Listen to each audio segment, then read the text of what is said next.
partir para outros campos. A respeito... Aqui, né? A respeito do horário da conferência, o Lucas não falou. Segunda, sexta e segunda, que são os dias que algumas pessoas trabalham, vai começar às 19h30. Sábado e domingo, 18 horas. Sexta e segunda, 19h30. Sábado e domingo, 18 horas. Abra sua Bíblia em João capítulo 14. João capítulo 14, nós vamos ler alguns versículos, você vai prestar atenção, a gente vai pular alguns deles. Hoje eu vou falar sobre a promessa do Espírito Santo. Eu diria que é a principal promessa para o cristão, a principal promessa do Novo Testamento. E como o Lucas bem falou, é o assunto que eu mais gosto de falar, porque é o Deus entre nós, né?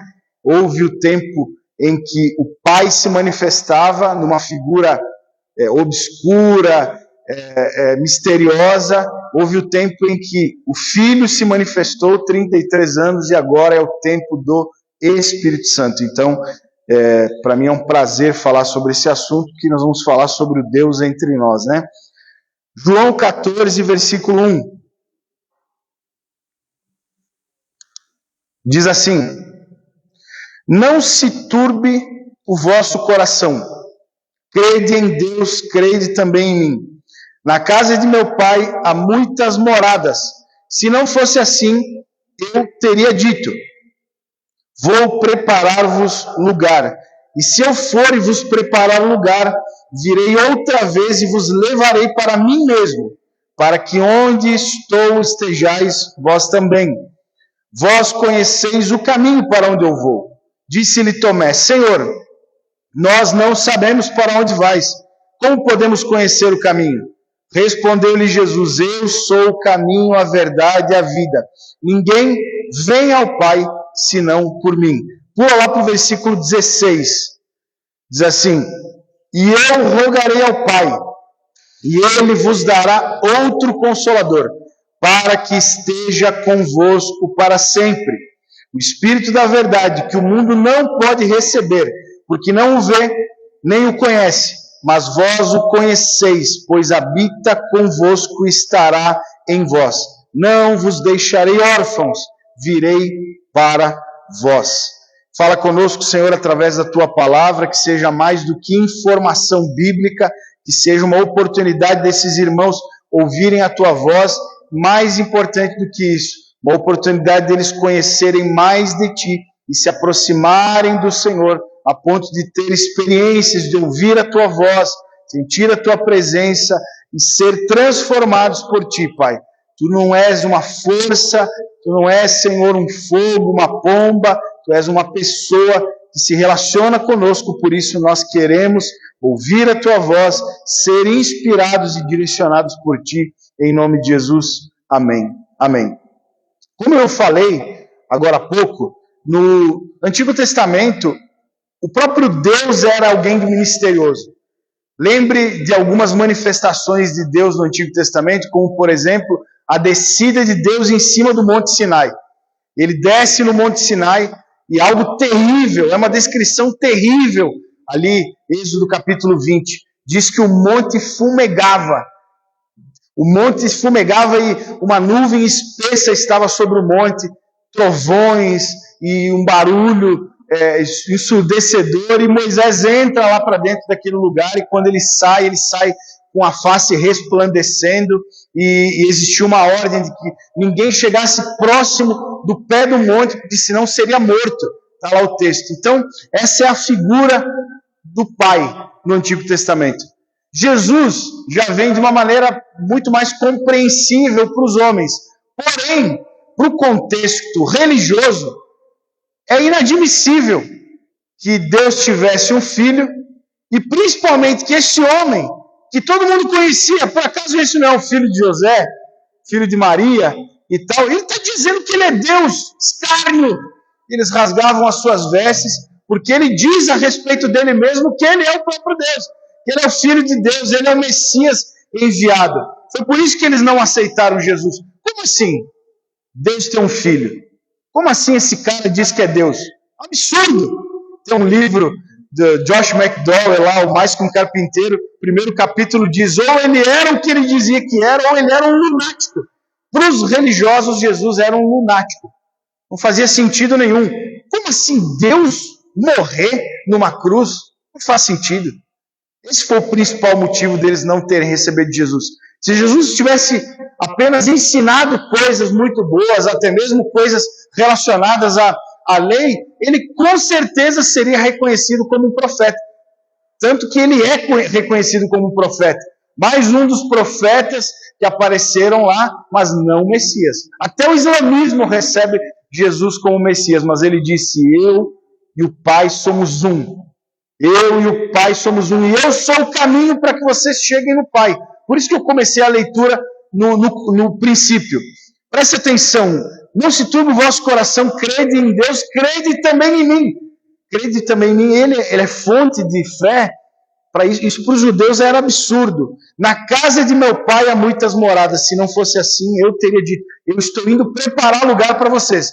Aqui é interessante que a gente sempre associa esse segundo versículo como sendo algo literal, no sentido de que Deus está preparando uma mansão celestial para todos nós. E existem sim mansões celestiais, existe sim uma cidade onde as ruas são de ouro, o ouro que faz muita gente morrer por causa dele vai ser o que vai ser pisado nos céus, porque o que está nos céus é muito mais valoroso do que o ouro, que é a coisa mais valiosa dessa terra.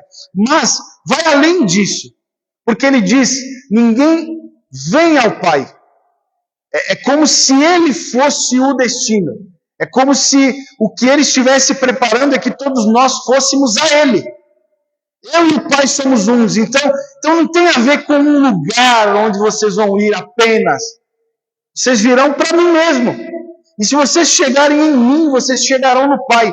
E digo mais, e aí lá na sequência diz, e eu estarei convosco. Na verdade, é uma ideia de que nós estaremos em Jesus, Jesus estará em nós, como se fosse um bolo ali, um purê de batata, né? Qual que é a diferença do saco de batata para o purê de batata? No saco de batata, as pessoas, elas são simbolizando pessoas, cada batata é algo independente um do outro, por mais que a gente esteja dentro do mesmo saco. O nosso objetivo não é ser um saco de batata, o nosso objetivo é ser um purê de batata. Nós podemos ter 50 congregações aqui e cada uma fala uma linguagem. A gente vai ter o mesmo nome, vai estar dentro do mesmo saco, mas não vai ser a mesma coisa. O nosso desafio é ser um purê de batata. Nós e Jesus podemos nos tornar um purê de batata. Não vivo mais eu, mas Cristo vive em mim. Não penso mais eu, mas Cristo pensa através de mim. Não vejo mais eu, mas Cristo olha através de mim. Não falo mais eu, mas Cristo fala através de mim. Esse é o sentido, nós nele, ele em nós. O batismo nas águas decreta uma decisão nossa para com Deus. O batismo com o Espírito Santo faz com que Deus venha até nós e nos envolva. E consuma todo o pecado, consuma todo o mal, que é um fogo consumidor, e agora nós também estamos nele. Agora o nosso coração vai sendo transformado em relação ao coração dele. Eu vou avançar, senão eu vou ficar aqui na introdução para o resto do tempo. Eu sou o caminho, eu sou a verdade e a vida. Ninguém vem ao Pai se não for por mim. É para ele que nós estamos indo. E as moradas que estão sendo preparadas não é uma morada apenas celestial. Vocês serão morada. Porque o Pai habitará em vocês e eu habitarei em vocês e eu estarei convosco todos os dias até a consumação dos séculos. Colossenses 1, 26 e 27. O mistério que estava oculto desde séculos e gerações e que agora revelado a vós é Cristo em vós, a esperança da glória. Cristo habitando dentro de nós. Nós somos a morada que Cristo estava preparando. Nós somos a casa de Deus ambulante para que Ele se manifeste nesse mundo. É Ele em nós nele. E aí Ele traz uma outra ideia até mais absurda do que Ele dizer que Ele é o Pai, dizendo, eu rogarei ao Pai. Presta atenção. Ele desassocia a pessoa dele da pessoa do Pai, e ele diz que ao falar com o Pai, ele vai pedir uma terceira coisa, que é, ele vos dará outro Consolador. para que esteja convosco para sempre. Eu, o Pai e outro. Ele apresenta o Espírito como sendo outra pessoa, entre aspas, distinta do Pai. Eu não vou dar uma aula aqui sobre Trindade, mas a ideia é 3 seres distintos, com a mesma essência, com o mesmo poder, com a mesma capacidade, com funções diferentes.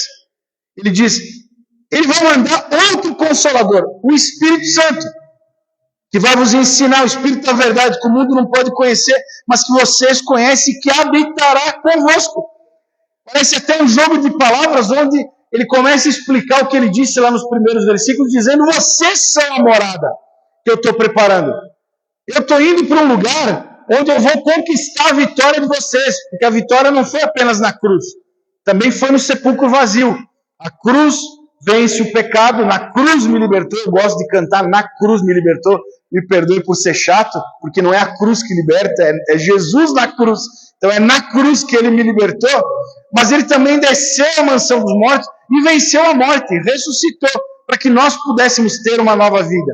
E agora em Jesus, nós temos uma nova vida a ponto de sermos morada do Espírito Santo, sermos morada de Deus. E ele diz, eu vos enviarei. Pai vos enviará, eu pedirei ao Pai, o Pai vos enviará outro Consolador, assim como eu sou um Consolador para vocês. Vocês, apóstolos, desde que me conheceram, estou conjecturando aqui, parafraseando, vocês tiveram um Consolador, alguém que ensinasse vocês a interpretar corretamente a antiga aliança, alguém que ensinasse para vocês como vocês deveriam fazer, e o Pai enviará outro para fazer o que eu faço com vocês. Olha só que poderoso isso, irmão.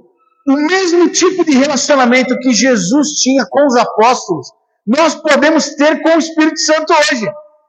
Ele é Jesus presente conosco, porque inclusive lá em Atos diz, o Espírito de Jesus, ele está em nós por meio do Espírito. Estarei convosco todos os dias até a consumação dos séculos, por meio do Espírito.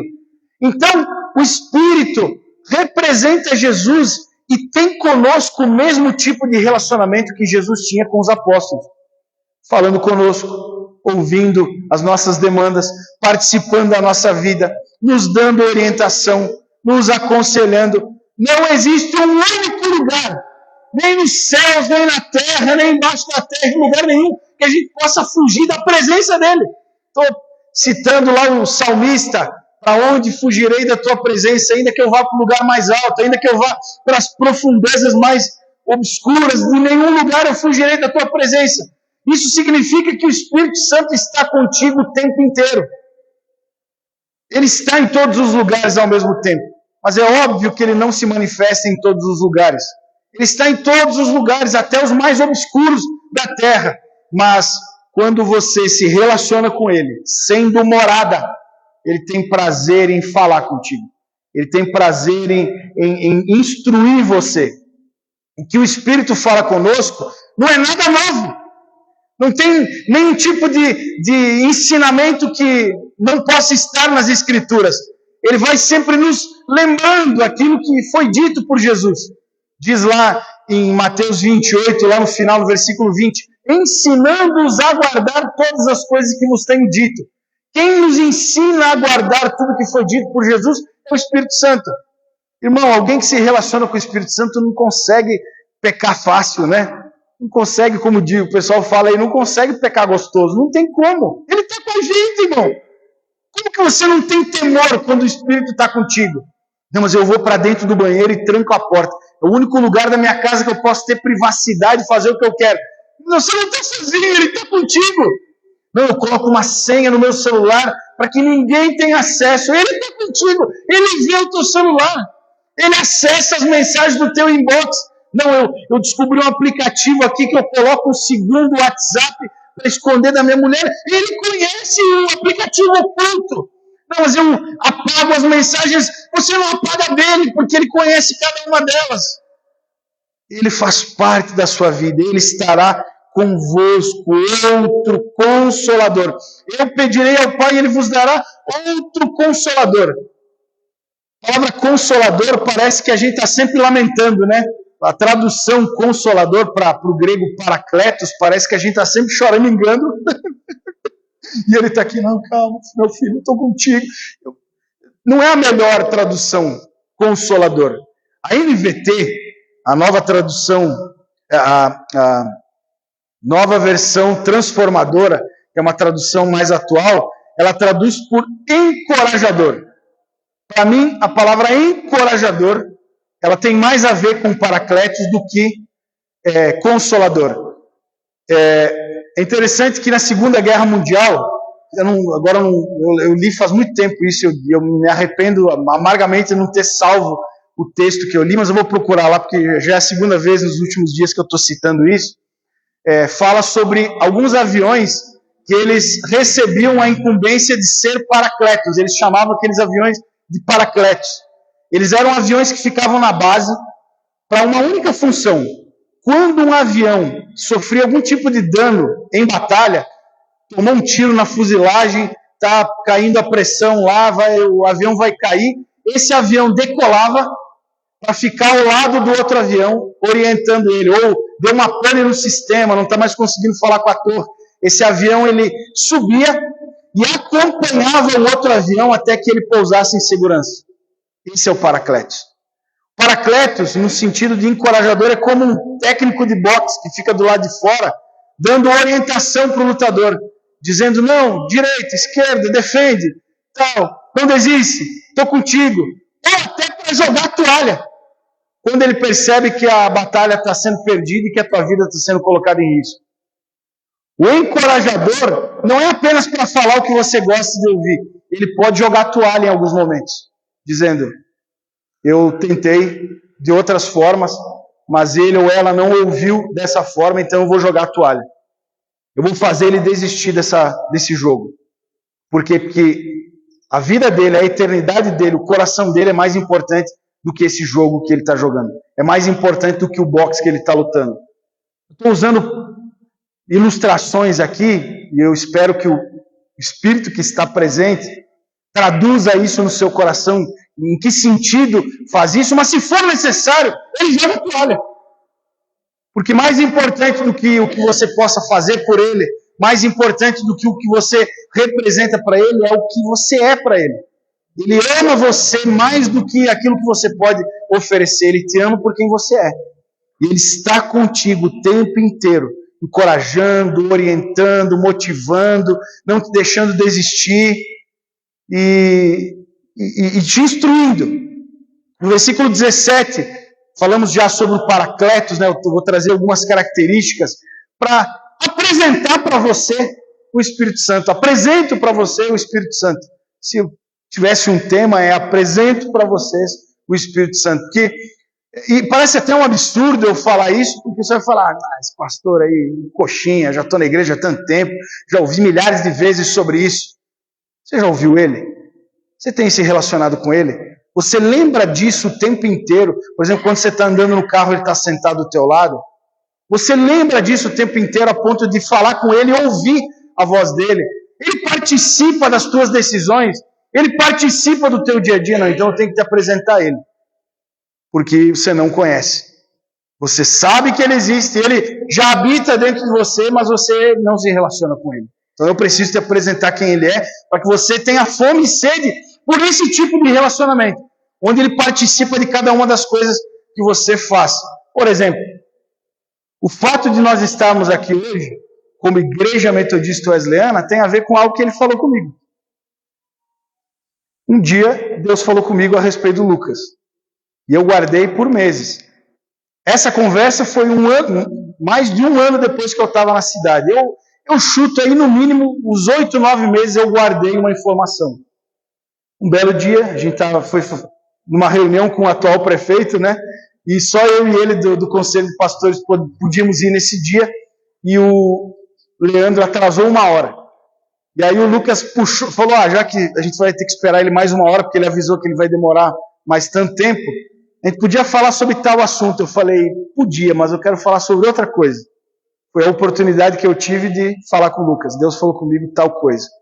E ele, faz sentido. Tal. E aí, conversando, ele falou, cara, é difícil caminhar sozinho e tal. Eu falei, por que você não vira o Wesleyano? Ele falou, ué, dá? Falei, dá. Lá atrás, no dia que eu conheci o Lucas, o Espírito falou comigo, anda com esse cara, porque esse cara vai virar wesleyano. Eu não sabia em que sentido.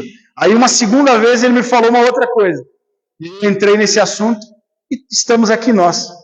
Foi ele quem nos conectou. Foi ele quem viu a caminhada do Lucas, do Gabriel, do pessoal aí que estava caminhando há um tempo sozinho e quis conectar vocês a nós. Ele pode e quer fazer parte das coisas.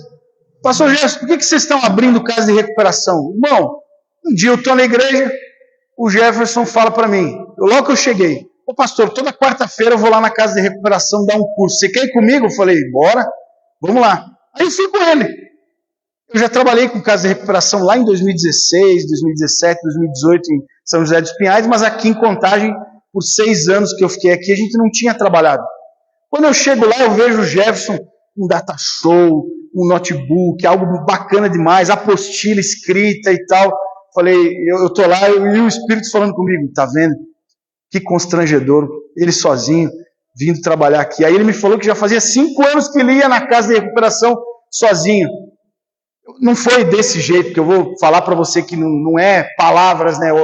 Quando o Espírito fala conosco, não é, ó, meu filho Jefferson, quero que você fale tal coisa para tal pessoa. É um sopro, né? É um sopro de entendimento que gera um entendimento e te impulsiona a fazer algo. E eu, sentado, vendo o Jefferson dar uma aula para 4, 5 ex-viciados ali, né? Pessoas problemáticas. Falei, que vergonha.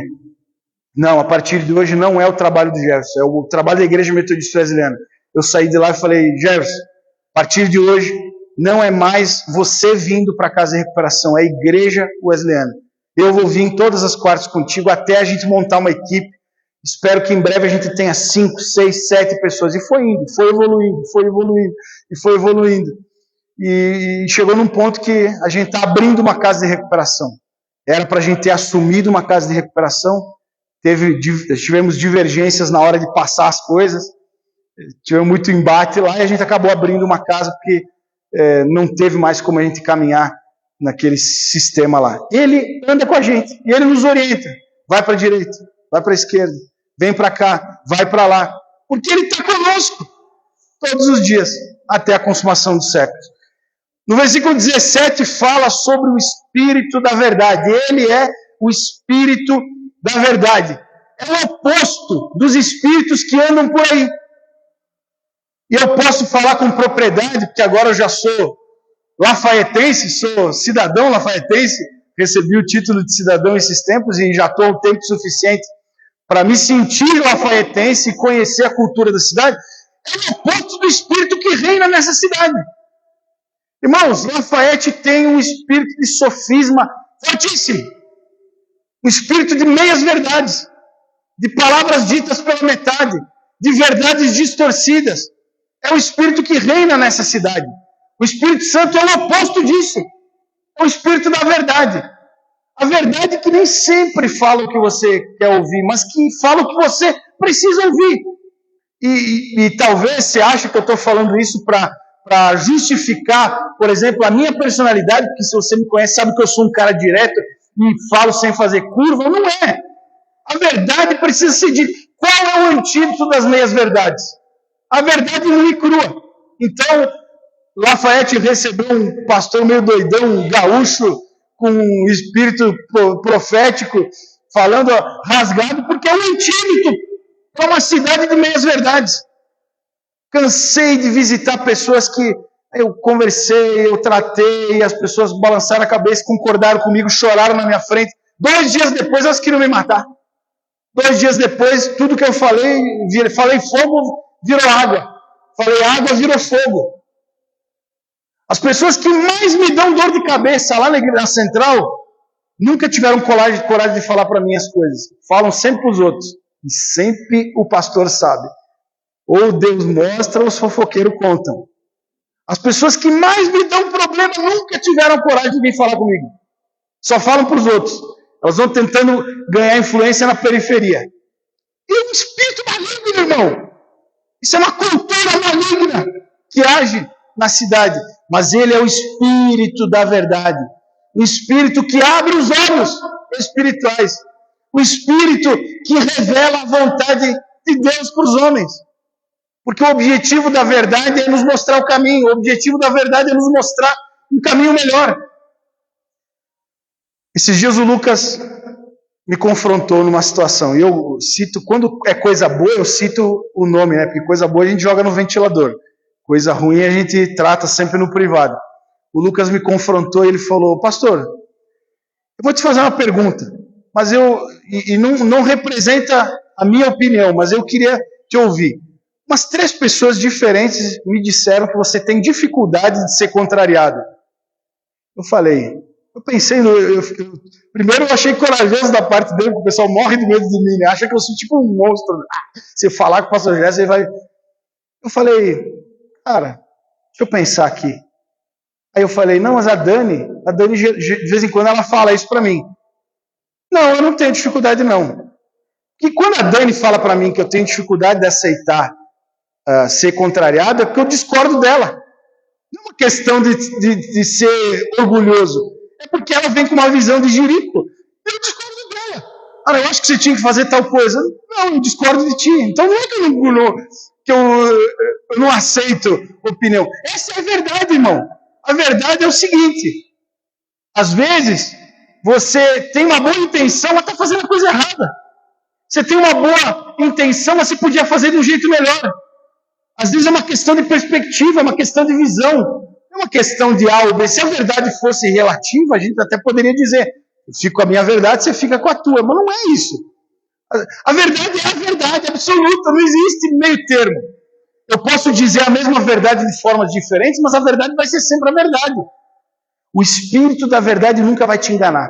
O Espírito da verdade nunca vai deixar você com um feijãozinho no dente, todo mundo rindo da tua cara.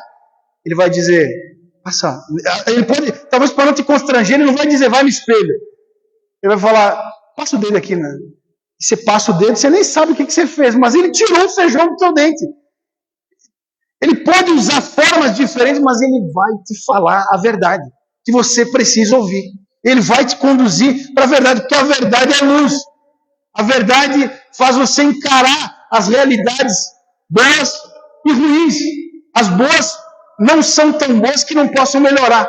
As ruins não são tão ruins que não possam ser revertidas e transformadas em boas.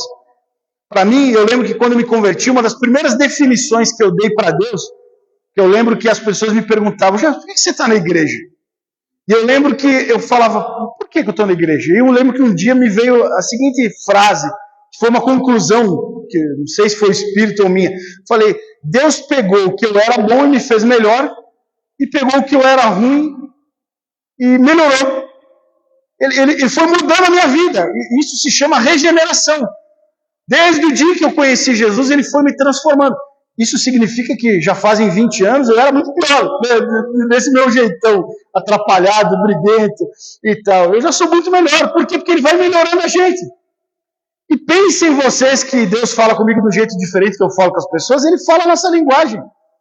O Senhor é o meu pastor, nada me faltará. Quem está falando isso? Um pastor. Deus chega para Davi, que era um pastor, e fala uma linguagem de pastor. Eu imagino Davi ali cuidando das ovelhas, e Deus vem para ele e fala, Davi, pois não, senhor, eu sou igual a você. Eu sou como um pastor. Está vendo essa vara na tua mão? Eu tenho uma vara também. Está vendo essas ovelhinhas teimosas que tem? Eu tenho um monte de ovelhinha teimosa igual essa. Quando acaba o pasto num lado, eu preciso procurar um pasto verde para levar para o outro lado. Eu sou igual a você. Tudo que Davi mais entendia na vida era sobre pastoreio. Ele define Deus na linguagem dele. Deus fala na tua linguagem. Eu lembro um dia de uma mulher, uma ex-traficante, dona de casa de prostituição, que eu ajudei a converter. Participei do processo dela, discipulei ela. Tivemos um gessel no salão de beleza que ela tinha para as clientes dela. Ela chegou na igreja, uma lemoa desse tamanho, 2 de largura, forte, batia em mim fácil.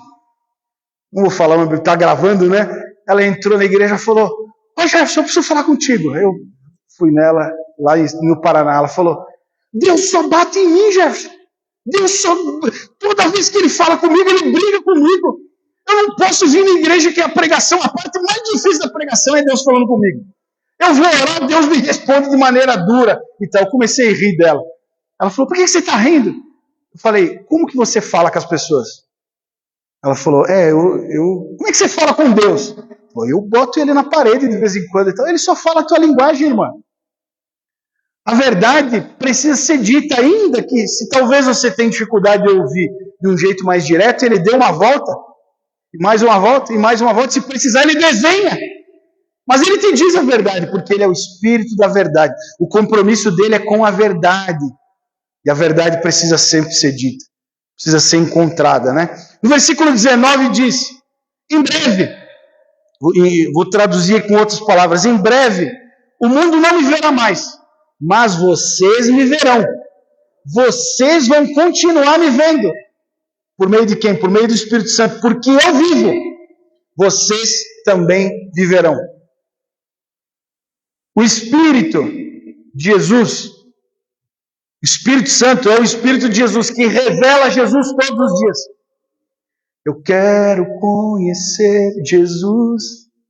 Eu quero conhecer Jesus. O Espírito Santo te revela Ele. Ele te mostra Ele. Ele vive contigo. Eu estou citando o Lucas porque eu estou vendo ele aqui e lembrei, né? Eu contei, acho que foi domingo, 2 domingos atrás, eu contei. Um dia eu e o Lucas na igreja de tarde, ele estava de folga do trabalho, aí deu 4 horas, final do ano passado, eu tinha que buscar a Amanda na escola.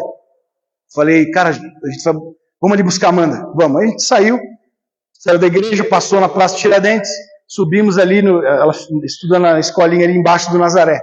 Pegamos a Amanda, eu voltando de mão com ela, voltamos para a igreja, e a gente conversando, altas conversas, eu esqueço da Amanda, às vezes estou com a Amanda na mão, a gente passa do lado da Praça Tiradentes, um pouquinho antes do BH, eu estava com uma camisa escrita, é chegado um novo tempo, uma camisa que a gente tinha lá em São José dos Pinhais, é chegado um novo tempo. Aí ele não é morador de rua, é um usuário de droga que fica ali, ele tem uma casa aqui em Lafete, a gente chegou aí na casa dele. Ele gritou para mim, eu quero esse novo tempo. Falou algo assim. Eu parei, eu pensei, estou com a Amanda e tal. Numa fração de segundos eu falei, não, ele me chamou, né? Eu voltei. Pois não, eu quero esse novo tempo. Falei, você pode ter esse novo tempo. Não lembro o que a gente conversou. Começamos a trocar ideia com ele, aí ele contou um monte de história. Não, porque eu era da igreja, mas faz 14 anos que eu não consigo entrar na igreja. Ô pastor, eu falei, eu sou pastor daquela igreja ali e tal. Só acredita que esses dias eu passei na frente da igreja, o pastor me chamou na porta. Eu não consegui entrar, porque eu vejo uma mulher nua, que ela me chama. Às vezes eu estou aqui, ela me chama lá na outra esquina, eu chego lá na esquina, tem alguém para me oferecer droga. Ela me chama pelo nome e tal. Eu falei, vamos ali na igreja então? Você vai entrar na igreja hoje? Não, eu não consigo entrar na igreja. Vamos na igreja, vamos junto. Vamos embora, você vai entrar na igreja. Ele foi andando, não, mas ela não vai me deixar. Eu já estou ouvindo ela me chamar pelo nome. Ela está me chamando aqui. Eu falei, vamos lá, cara, você vai entrar. Aí paramos na porta, ele baixou assim no reflexo do vidro e falou, ela está ali na farmácia, está me chamando pelo nome. Eu falei, não, você vai entrar na igreja. Abri a porta, abrimos a porta, falei, entra na igreja. Não vou conseguir. O Lucas estendeu o braço, vamos cara, em nome de Jesus você vai entrar na igreja. Aí ele entrou, manifestou um demônio. Ele entrou assim, meio estranho, puxei uma cadeira, botei de lado, fui no outro canto, peguei o celular, coloquei um desenho para Amanda. Quando ele senta na cadeira, manifesta o demônio dele. Falou, sem gritaria, sem show, não queria assustar a Amanda, sai dele em nome de Jesus. Aí ele voltou, ele levantou, parecia que tinha passado a noia dele. Ele levantou e ele falou, cadê o cabeludo? Que cabeludo, cara? Não, aquela hora que eu chamei, não foi vocês dois, eu chamei um cabeludo que estava com vocês. Ele estava com ele falou alguma coisa assim, estava com uma postura humilde, andando atrás de vocês. Eu chamei ele, não foi vocês. Falei, não, a gente anda com cabeludo mesmo. Ele anda com a gente, é Jesus e tal. Ele vive Jesus, irmão. Creia você ou não, eu creio nisso, irmão. Ele falou, não, eu vou mudar de vida. Ele prometeu que ia no dia seguinte lá na igreja para ser levado na casa de recuperação. 7 horas da manhã, eu e o Lucas fomos lá, ele não foi. Fomos na casa dele, porque ele deu o telefone, a gente conseguiu o endereço dele, fomos na casa dele, não achamos ele. Toda vez que ele passa por mim na rua, ele, pastor, uma hora eu vou lá e tal. Tranquilo, cara. Fique em paz. Vocês me verão. Se o Espírito estiver em vocês, vocês me verão. 1 Coríntios capítulo 15, do versículo 1 a 8, Paulo está falando sobre a ressurreição dos mortos. E ele fala, porque Jesus ressuscitou. Ele apareceu primeiro para 2 mulheres, depois apareceu para Pedro, depois apareceu para os apóstolos, depois apareceu para mais de 500 pessoas diferentes, e depois apareceu para mim, alguém nascido fora do tempo. Se Jesus apareceu para Paulo, que se converteu depois que Jesus morreu e ressuscitou, ele pode aparecer para nós. Por exemplo, no livro de 1 Coríntios, se eu não me engano, tem uma frase, a minha graça te basta. E está em letras vermelhas, se você está na Bíblia. Não está em nenhum dos evangelhos. É algo que Paulo ouviu do próprio Jesus. Aí tem uns caras chatos de teologia, porque teologia é chata, irmão. Às vezes, não, porque Paulo era alguém especial, o 13º apóstolo escolhido, que não deveria ser Matias, é por isso que ele teve esse tipo de experiência. Coisa chata, irmão. Ele disse que apareceu para ele mesmo depois que Jesus morreu e ressuscitou.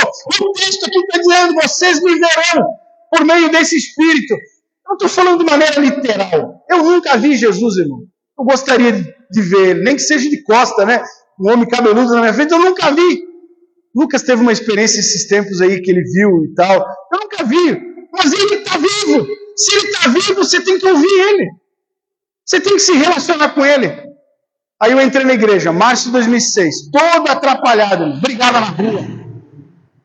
na rua, era alcoólatra. Meu prazer era cada dia ter uma mulher diferente.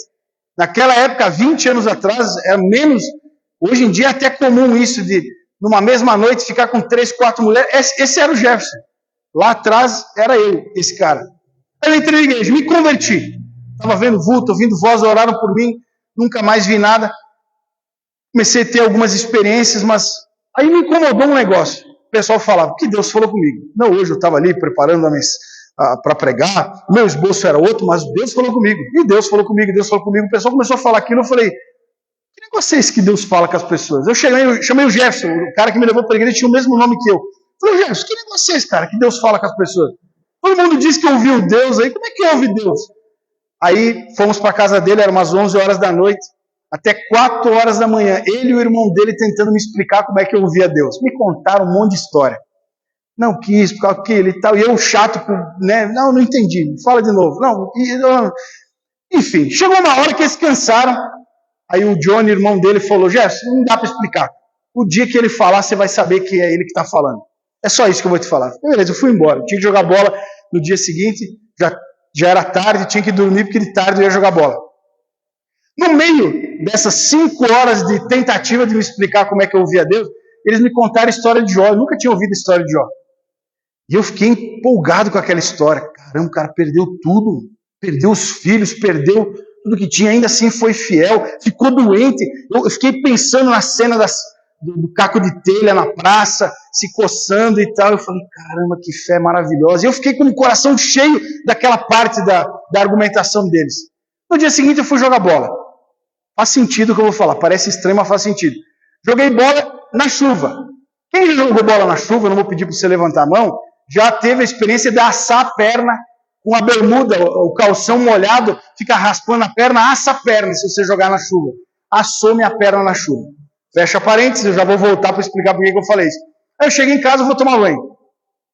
Tranquei o banheiro, casa dos meus pais, meus irmãos estavam lá, só tinha eu dentro do banheiro. Já tinha entrado na água, estava tomando banho, aí comecei a lembrar da história de Jó. Eu tinha esquecido o negócio de ouvir Deus. Comecei a lembrar da história de Jó, eu comecei a chorar no banho. Comecei a chorar. E aí eu lembro que eu fiz uma oração, aquele tipo de oração que se Deus responder, você está enrolado. Oração de novo convertido, né? Eu falei, Senhor, pode mandar sobre mim o mesmo sofrimento que o Senhor mandou para Jó, porque eu vou ser fiel a Ti, Senhor. Olha só que testemunho bonito. Eu quero que as pessoas conheçam a Ti através do meu testemunho e tal. Na hora, irmão, a assadura da minha perna começou a doer. Parecia a impressão que eu tinha que alguém tinha pegado uma faca e colocado na minha perna. Eu lembro que eu me acroquei num banheiro e gemi de dor. Quando eu estou lá embaixo gemendo de dor, gemendo da dor da assadura, a água já tinha batido na assadura, irmão. Já estava um tempinho no banho. Você não achar que foi a hora que a água bateu na assadura. E não era para tanto, né? Se fosse algo natural. Quando eu estou lá embaixo, irmão, no banheiro da casa da minha mãe com a porta trancada, eu ouvi uma voz. Você não aguenta nem a dor da assadura da tua perna. Você acha que vai aguentar o sofrimento de Jó? Olha a primeira vez que Deus falou comigo, ele me bateu. É sempre assim que ele fala comigo. Mas, irmão, você tem noção que naquele dia, o Criador do universo entrou no banheiro da casa da minha mãe para falar comigo? Você entende como o cristianismo mudou para mim naquele dia? Naquele dia eu não contei, essa história que eu mais contei na minha vida. Eu não ia contar uma história que eu ouvi alguém contar. Eu ouvi. E foi audível, foi do lado de fora. Umas 3 vezes na minha vida eu ouvi do lado de fora. Ele falou comigo. Você ouviu Deus essa semana? Você recebeu alguma inspiração dele que você fez algo improvável e que produziu um resultado diferente, impressionante? Então você precisa conhecer o Espírito Santo, porque ele revela Jesus. João capítulo 15, não vos chamarei mais servos, vos chamarei amigos. É por meio do Espírito Santo que a gente se torna amigo de Deus. É por meio do Espírito Santo que a gente começa a ter um relacionamento diferente, de amizade, de companheirismo. Ele quer participar das tuas orações, ele quer participar do teu estudo da Escritura. Quando você lê a Bíblia, é ele que está presente, é ele que te ensina, é ele que fala contigo. Ele que escreveu a Bíblia, irmão. Ele pode te dar entendimento. Cansei, milhares de vezes, assim, sem exagero, de eu entender algo de um texto, que para mim foi algo revolucionário. Aí eu falo, não, mas eu tenho medo de ser uma heresia. Deixa eu pesquisar nos comentários bíblicos. A mesma coisa, comentaristas, assim, conhecidos e reconhecidos, interpretando a mesma coisa. Não é porque eu sou um cara iluminado, não, é só uma testa olhosa mesmo. Não é que eu sou iluminado, não, é porque o Espírito Santo está comigo. O mesmo Espírito que deu entendimento para os caras lá vai dar para mim também. Ele participa dos teus estudos, da tua leitura, do teu dia a dia. Ele participa dos teus problemas. Você fala com ele quando você está triste? Ele quer te consolar. Você fala com ele quando você está num beco sem saída, sem saber o que fazer? Ele quer te ajudar. Ele quer fazer milagres. Agora, virou testemunho, eu posso contar. Ontem à noite nós fomos numa consagração de pastores lá em BH. Um dos pastores me convidou para ser o padrinho dele. Quando um pastor consagra uma wesleyana, esse pastor entra com outros 2 pastores. Como se esses pastores tivessem conduzido ele, pessoas que são referência para eles. Eu tinha que ir.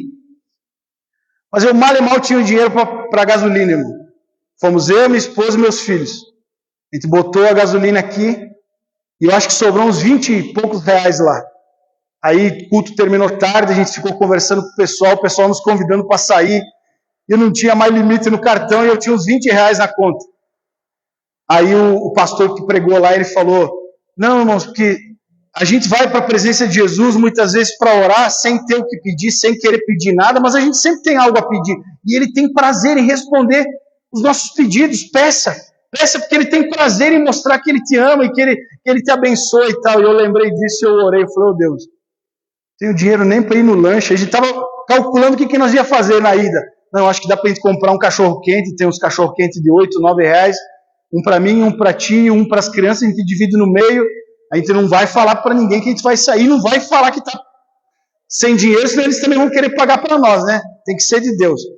Aí eu lembrei que tem um negócio de... Olha, eu tentando resolver, né, o problema.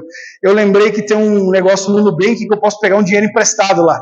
Peguei 100 reais para pagar em 4 vezes, deu 120, 23 reais de juros. No que eu aceito no Nubank, eu falei, agora vamos lá comer um hambúrguer, né? Já que nós estamos, vamos comer um hambúrguer. Aí a gente foi em direção ao hambúrguer, a mãe da Dani chama a Dani. Não, eu recebi um dinheiro aqui e tal, vou mandar uma oferta para vocês. Do nada, irmão, mandou 200 reais para nós. Eu criei uma dívida de 4 vezes de 50 reais, de 30 e poucos reais lá, 23 reais de juro, porque eu não tive fé. Ele me respondeu logo depois e ele mostrou o seguinte, meu amigo, eu tinha aqui para te dar, mas você quis ir lá no Nubank pegar um empréstimo, ele te responde, que ele participa da tua vida. Por fim, não menos importante, versículo 26, diz assim, ele vos ensinará todas as coisas e vos fará lembrar tudo o que eu lhes disse. Pastor Lucas, você como pastor, um bom conhecedor da Bíblia, um mestre na palavra, no dom lá de Efésios 4:11, você tem condições de ensinar a igreja a respeito de tudo que Jesus disse? Todas as áreas, tudo. Quando aparecer um problema de casal, quando aparecer um problema de homossexualidade, quando aparecer um problema disso, eu também não. Obrigado pela sua sinceridade, eu também não consigo ensinar todas as coisas, mas o Espírito que está em nós estava com Jesus desde antes da criação do mundo. Ele era e sempre será. Ele vos fará lembrar tudo o que eu disse, e ele vos ensinará todas as coisas. Eu sou professor, assim como Lucas. Meu prazer é sentar com alguém e ensinar sobre a Bíblia, pegar um assunto difícil e tornar ele mais simples e tal. Mas eu preciso confiar que o Espírito é muito melhor do que eu. Eu volto e meia eu falo sobre isso, irmão. Aquilo que eu falhar, o Espírito vai completar. Aquilo que eu for deficiente, ele vai levantar alguém. E eu tenho um monte de deficiência. Preciso de pastor, de dom. Preciso de evangelista, de dom, porque eu não tenho essas coisas. Ele levanta, porque ele é o mestre, discipulador da igreja. É aquele que participa da tua vida. Ele quer participar da tua vida, inclusive para contrariar você. Qual é a diferença dos 3 personagens que aparecem no caminho daquele homem que estava quase como morto lá no caminho de Jericó para Jerusalém, na parábola do bom samaritano? Qual foi a diferença do samaritano para os outros 2? O samaritano permitiu que o Senhor frustrasse os planos dele. Os outros 2, o levita e o sacerdote, talvez estavam atrasados para chegar no templo. Tinha escala do sacerdócio. De tempos em tempos vinha gente os levitas das 48 cidades de refúgio que existia lá, cidades levíticas, eles vinham para o serviço no templo. Talvez era o caso daqueles 2. Não, eu estou atrasado, eu tenho que chegar para a minha escala para abrir a porta da igreja, a porta do templo. Não, eu estou responsável por tocar hoje lá, eu estou atrasado. Não, esse cara aí, não posso, o mais importante é servir a Deus no templo do que está aqui. O samaritano também tinha compromisso, estava numa viagem de negócio. Ele parou tudo que ele tinha e perdeu um bom tempo e perdeu dinheiro, inclusive, para ajudar aquele cara. Você tem que ter um relacionamento com o Espírito, inclusive, para que ele frustre objetivos teus. Poderia contar diversos testemunhos aqui, não vou contar pelo tempo, já passei do tempo. Permita que ele te instrua, porque discipulado não é só vamos sentar aqui, estudar as Escrituras, olha que lindo, vamos chorar juntos, olha que maravilhoso. Não, discipulador ele te confronta, ele exige mudança, ele diz não, você está errado, volta atrás, se arrepende, faz diferente, fecha esse negócio, desfaz esse contrato, acaba com essa aliança. Tem a ver com isso. Ele vos ensinará todas as coisas e vos fará lembrar do que eu tenho dito. Conheça o Espírito Santo. Ele habita em nós. Eu não posso encerrar essa mensagem sem citar o versículo 12. Olha o que diz no versículo 12. Em verdade vos digo que aquele que crê em mim também fará as obras que eu faço e as fará maiores do que essas, porque eu vou para o Pai. O versículo seguinte. Farei tudo o que pedirdes em meu nome, para que o Pai seja glorificado no Filho. Se me pedirdes alguma coisa em meu nome, eu o farei. Perceba que até agora eu não tinha falado nada a respeito do que ele pode fazer através de você. Mas através de você ele pode fazer as mesmas coisas que Jesus fez, e até maiores. Nós cremos que assim como o homem, Jesus, cheio do Espírito Santo, foi usado para fazer milagres e grandes coisas, ele pode fazer através de você. Mas ele está mais preocupado com você do que o que ele pode fazer através de você. Primeiro ele quer manifestar o poder dele para mudar o teu coração, para mudar a tua própria vida. Ninguém é tão ruim que não possa ser transformado pelo Espírito Santo. É interessante que os orientais, o cristianismo oriental, que não tem ligação com igreja de Roma, igreja ali da Europa e tal, os orientais, eles dizem, na teologia deles, que o Espírito Santo no Novo Testamento aparece mais com características femininas do que masculinas. Isso não quer dizer que Deus é homem ou mulher. É a maneira como eles entendem. Auxiliador, consolador, ensinador. As mulheres ensinavam nas casas. As características se relacionam mais à mulher do que ao homem. Não quer dizer que Deus é homem ou mulher. Mas pensa no Espírito Santo como uma vozinha. É uma ilustração, tá? Ao invés de você pensar num cara barbudo sentado num trono com um cajado na mão, pensa numa vozinha. Imagine você indo para sua vozinha, querida, aquela vozinha que te dava dinheiro, aquela vozinha que cuidava de ti. Esse tipo de amor que ele quer manifestar na sua vida. Esse tipo de amor que o Espírito Santo quer ter com você. Fecha a ilustração. É um relacionamento de carinho, de afeto. Mesmo quando ele brigar contigo, você vai sorrir para ele. Porque ele vai falar na tua linguagem. Ele vai falar de um jeito que você entende, que indiscutivelmente você saiba que é ele que está falando. Porque, irmão, quem ouve Deus sabe que ouviu Deus. Para mim, ele fala no pensamento, mas o pensamento dele sempre vem em negrito, irmão. E parece que ele fica tipo um luminoso na minha cabeça. Enquanto eu não presto atenção, enquanto eu não dou vazão para aquele pensamento, ele não sai da minha cabeça. Mas ele quer vir como uma vozinha que te abraça, que cuida de ti e que te confronta no que for necessário para transformar a sua vida. Você quer conhecer esse Espírito? Você quer conhecer esse tipo de relacionamento? Você quer andar com ele assim como Jesus andava com os apóstolos, ouvindo ele diariamente? Você quer dormir com ele presente? Você quer almoçar com ele do lado? Você quer viajar com ele no banco da carona? Só clame, peça e ele virá. Começa a dar vazão, lembra dele, fala com ele. E não só fala. Tem gente que vai orar, fica uma hora. Senhor, em nome de Jesus, eu estou aqui na tua presença, orando pelo meu pai, pelo meu irmão, pelo meu marido, pelos meus filhos. Aí quando não sabe o que falar, preenche o tempo dizendo aleluia, glória a Deus, aleluia. Eu lembrei de outra coisa, agora sim eu faço isso. Uma hora depois, amém. Fala, mas também para de falar para dar a chance dele ouvir. Vai para a oração não apenas preocupado com o que você tem para falar. Vai também esperando ouvir. Uma boa parte do tempo, quando eu oro, eu fico calado. Ou eu oro em línguas, ou eu canto uma música, mas na minha cabeça eu estou aqui. Senhor, esse é o momento que eu estou conectado, esperando te ouvir. Eu já falei o que eu tinha para falar, agora eu estou aqui para te ouvir. E ele fala. Ele sempre fala.